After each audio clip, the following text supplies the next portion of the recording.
This is the air spinner.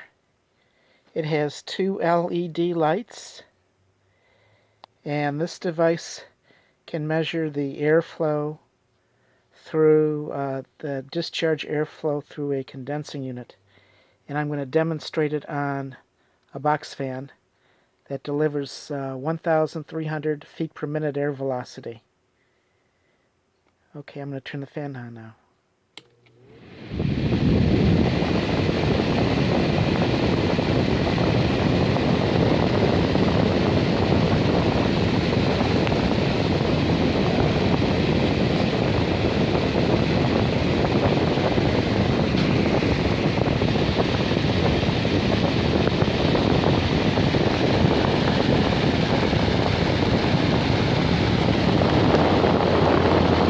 Okay, the red light is lit, but not the green light.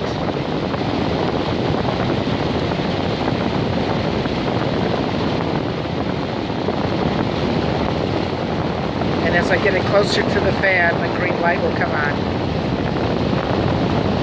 And I'm going to turn it sideways. And now I'm going to put it back in the airflow.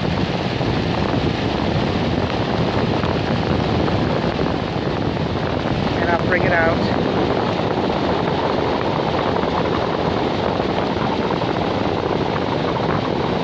And I'll turn it sideways. That's it.